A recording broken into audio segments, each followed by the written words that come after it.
झाशीची राणी तू, मावळ्यांची भवानी, प्रयत्नांना लाभलेली उन्नती तू, आजच्या युगाची प्रगती. ती जन्मदात्री आहे, ती पुत्री आहे, ती भगिनी आहे, तिच्यामुळे जीवनाला अर्थ आहे. तिच्या विना जगणं व्यर्थ आहे. पण खरंच तिला पुरेसा मान सन्मान मिळतोय का, की हे सगळं फक्त बोलण्यापुरतंच? खरं तर हा एक लक्ष प्रश्नच आहे. आजही आपण मुलीच्या शिक्षणासाठी समाजाचे दोन चेहरे बघतो. ते कुठले? चला पाहू. कॉलेजमधून घरी आल्यानंतर निकालाच्या दिवशी दोन मैत्रिणींच्या घरातील वेगवेगळी परिस्थिती आपण पाहू शकतो. जी मुलगी पास झाली आहे तिच्या घरातील परिस्थिती.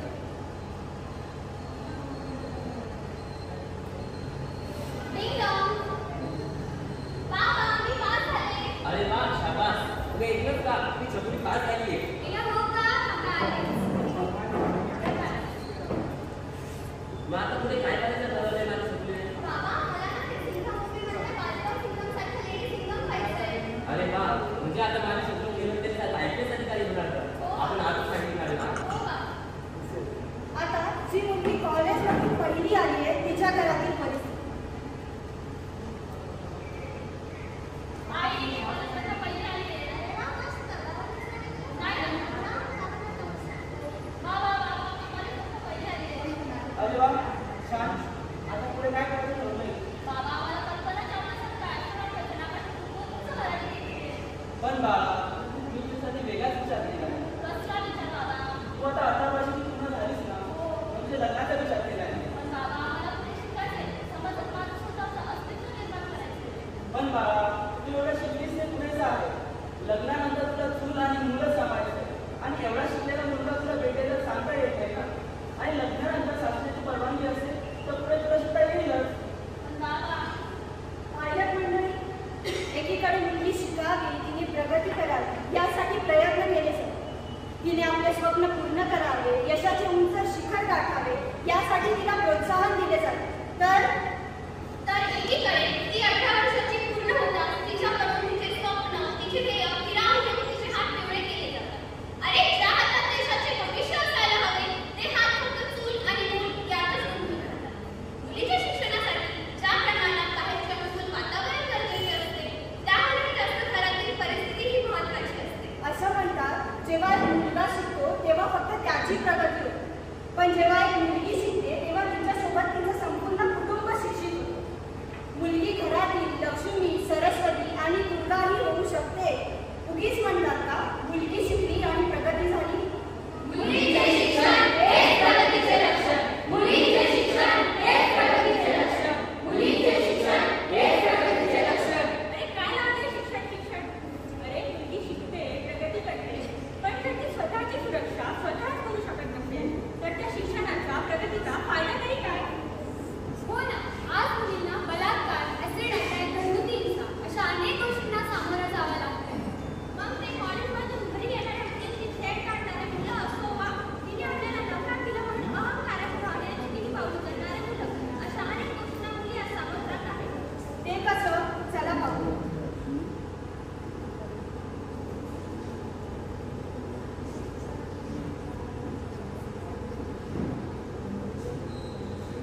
बाबा बघ बहीण तुला बोलू नका कोणाला.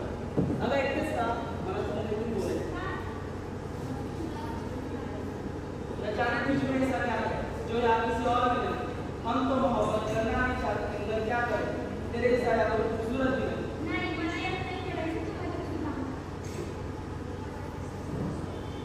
मला नाही समजत.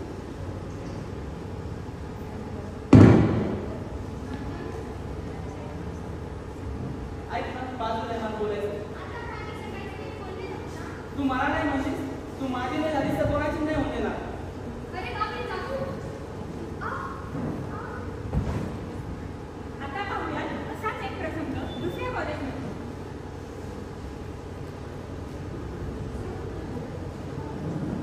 भाई देख क्या माल जा रहा है. रोज चमक चल लो. कहाँ जा रही हो? सुन तो. काय? चला जल्दी बोल. नाही बोललात का? बोलती जा भी.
हे घे.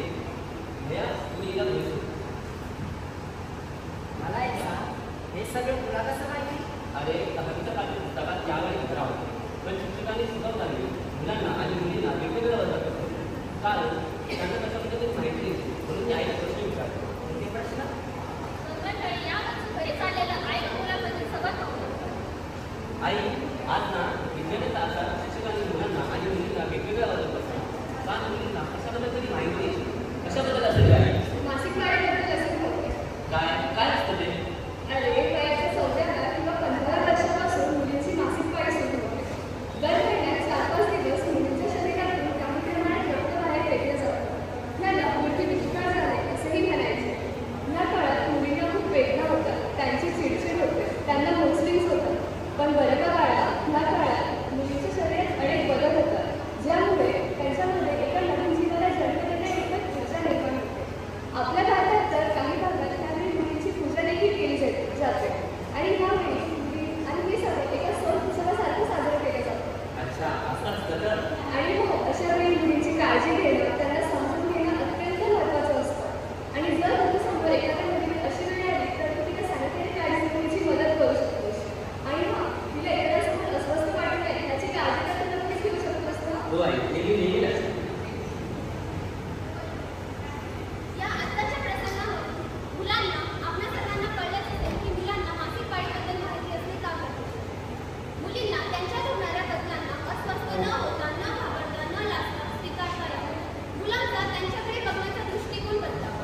मुलांनी त्यांचा आदर करावा आणि सर्वात महत्त्वाचं म्हणजे अडचणीत असलेल्या मुलींची चेष्टा न करता मुलांनी त्यांची मदत करावी. यासाठी ह्या सर्व गोष्टी मुलांना माहिती असणे खूप गरजेचे आहे. अगदी बरोबर.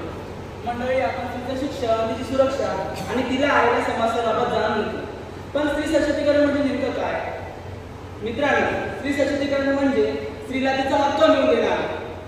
मित्रांनो, स्त्री सशक्तीकरण म्हणजे स्त्री पुरुष समानता नसून स्त्रीला समाजात तिचं स्थान मिळवून देणार. आजची स्त्री प्रगती करते, देशाचे नाव उंचवते. निर्मला सीतारामन, पी.व्ही. सिंधू, सायना नेहवाल अशी कित्येक उदाहरणे आपण पाहतो. एक स्त्री आपल्या स्वप्नांसोबतच इतर कामे देखील पार पडते.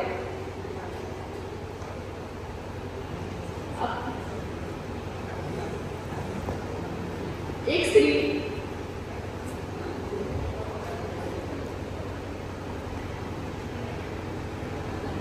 स्त्री एका पुरुषापेक्षा अधिक कर्तव्य पार पाडतात. मग ते घराबाहेर जाऊन काम करून पैसे कमवून आणणं असो किंवा घरातील सदस्यांची काळजी घेणं किंवा घर सांभाळणं. एक स्त्री आपल्या कामांसोबतच तिचे सर्व स्वप्न देखील पार पाडते. पण जेव्हा एखाद्या मुलीवर अत्याचार होतो तेव्हा समाज तिची चूक शोधण्यात गुंतलेला असतो. अरे पण त्यात तिची काय चूक? चला तर मग पाहुण्यात समाज नेमकं म्हणतोय तरी काय.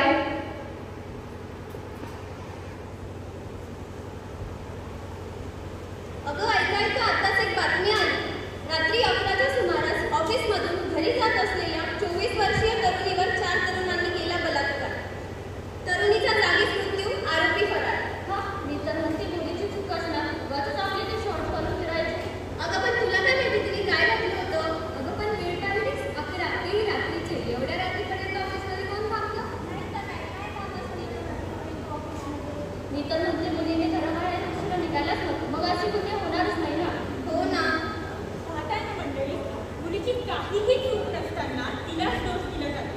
तुम्हाला नाही वाटत समाज म्हणून आपणच कुठेतरी चुकतोय? आपण मुलींच्या बाजूने बोलायला हवं. स्त्री काय परिधान करते, कुठे जाते, कोणासोबत असते हे ठरवणारे आपण कोण? तिला सुद्धा तिच्या इच्छेनुसार जगण्याचा हक्क असावा आणि तिचे निर्णय घेण्याचे स्वातंत्र्यही असावं. कुणाचंही चरित्र त्याच्या वेशावरून नाही तर त्याच्या कार्यावरून समजते. कुठल्याही स्त्रीला तिच्या वेशभूषेवरून तिच्या चरित्राचं प्रमाणपत्र देणं हे योग्य नाही. बदलत्या काळाबरोबर आपण आपले विचार सुद्धा बदलायला हवे. कारण जो स्त्री दिया समझ नाही तो वस्त्र तू. ये बेटियां विधान के बना ले इसको शस्त्र तू. चरित्र जब पवित्र है तो क्यों न दशा तेरी. विवाहियों को हक नहीं कि मेरी परीक्षा तेरी. तू खुद की खोज में निकल क्यों तू हताश है. चल मेरे वजूद की समय को भी तलाश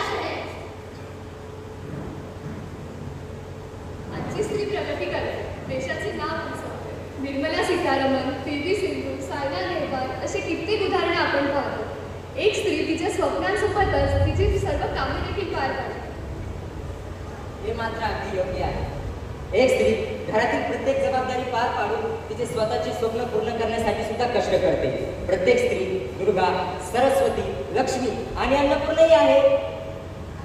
चला तर मग पाहूया आजच्या स्त्रीचे दैवी स्वरूप. ती मुलांचं सांभाळ करणारी आणि त्यांना शिकवणारी सरस्वती आहे. ती सर्वांसाठी चविष्ट व सात्विक भोजन तयार करणारी अन्नपूर्णा आहे. ती बाहेर काम करून घरात धन आणणारी लक्ष्मी आहे. ती आपल्या घराचं देशाचं रक्षण करणारी दुर्गाही आहे. एका स्त्रीमध्ये एका जीवाला जन्म देणे इतकं जर ऊर्जा असेल तर त्याला शिकवणं, त्याचं पालन पोषण करणं, त्याच्या गरजा पूर्ण करण्या इतपत सुद्धा सामर्थ्य आहे. मित्रांनो, स्त्री आहे तर आपण आहोत. जन्मदायिनी तीच आहे, सहाय्यिनी तीच आहे, सृजन करता तीच आहे. तिचा अपमान करू नका आणि होऊ देऊ नका. कारण यत्र नारीस्तु पूज्यते